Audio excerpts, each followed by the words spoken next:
Donc on a vu précédemment la première réponse à l'ambiguïté concernant le fait de dire que le Coran dit que la terre est plate. On a vu précédemment l'objectif du Coran. Quel est son objectif? Et on a vu que l'objectif du Coran, c'est le monothéisme, sous toutes ses formes. Que ce soit le monothéisme dans la seigneurie, dans l'adoration, ou dans les noms et attributs d'Allah Azza wa Jal. Et donc quand Allah Azza wa Jal nous parle de la terre, nous parle du soleil, de la lune, etc., c'est pour nous parler de la perfection des actes d'Allah. Donc le tawhid de la seigneurie, les actes d'Allah sont parfaits. Et parmi les actes d'Allah, parmi les bienfaits d'Allah qu'il a donnés à ses créatures, il y a les bienfaits de la terre, comme la pluie, comme les fruits, etc. Et parmi ces bienfaits-là, le fait qu'Allah Azza wa Jal ait aplani la terre. Donc on a répondu à cela. Et donc maintenant on va donner une deuxième réponse à cette ambiguïté. C'est la position des savants de l'islam concernant la forme de la terre. Parce que certains disent le Coran dit que. Mais aussi dans cette vidéo, il a mentionné certains savants qui prétendent que la terre est plate. Donc nous, on doit répondre à cette ambiguïté de cette manière-là. On a vu pourquoi le Coran nous parle de la terre qui a été aplanie. Mais maintenant, on va voir quelle est la position des savants de l'islam depuis des siècles concernant la forme de la terre. Donc concernant la croyance de la forme sphérique de la terre, les musulmans ont cette croyance et cette connaissance depuis des siècles. Donc depuis des siècles, les musulmans affirment que la terre est sphérique. Il y a plus de 1400 ans que les musulmans affirment que la forme de la terre est sphérique. Allah Azza wa Jal dit خلق السماوات والأرض بالحق يكور الليل على النهار ويكور النهار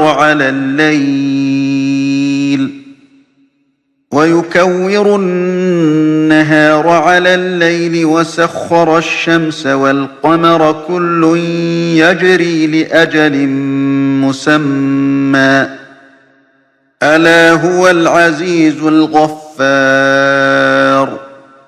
Dans la sourate 39 au verset 5, d'après la traduction approximative, Allah Azza wa Jal dit « Il a créé les cieux et la terre en toute vérité.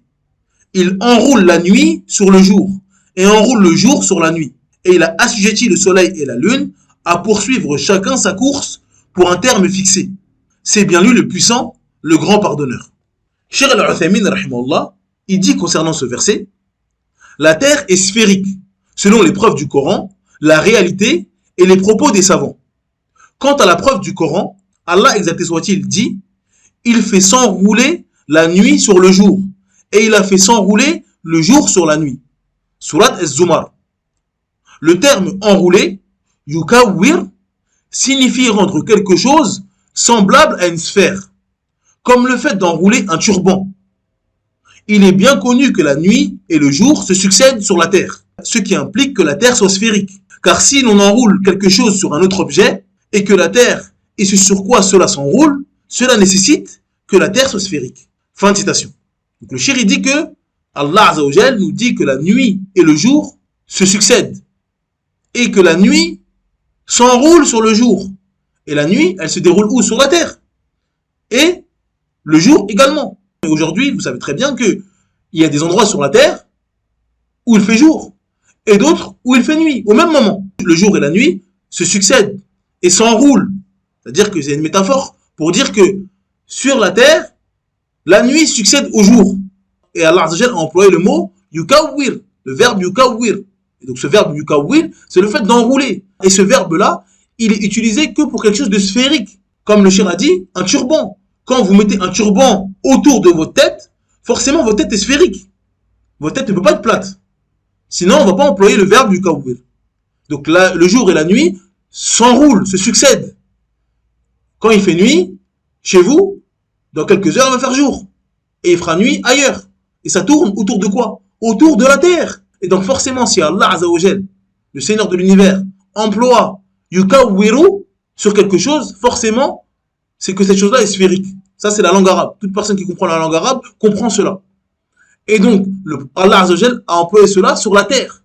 C'est-à-dire que la nuit et le jour se succèdent sur la terre. On est sur la terre, on n'est pas sur Mars. Et comme ils se succèdent sur la terre, forcément, la terre est obligatoirement sphérique. Cheikh al-Islam Ibn Taymiyyah, rahimahullah, qui est mort en 1328 de l'ère chrétienne, donc au XIVe siècle, il dit, dans son recueil Majmou' al-Fatawa, l'imam Abul Hussein Ahmed ibn Ja'far ibn al-Munadi l'un des érudits éminents, connus pour leur expertise dans les traditions et leur grande composition dans divers domaines des sciences religieuses, appartenant à la deuxième génération des disciples de l'imam Ahmed, a dit, après il dit que l'imam Abul Hussein Ahmed ibn Ja'far, ibn al-Munadi, donc l'un des grands savants qui fait partie des disciples de l'imam Ahmed, donc l'imam Ahmed il fait partie des 3 premières générations de musulmans, donc il fait partie des salafs. Cet imam-là, Abul Hussein, c'est un disciple, donc c'est un élève de l'imam Ahmed. Donc on parle de gens qui ont vécu dans les premiers siècles de l'islam.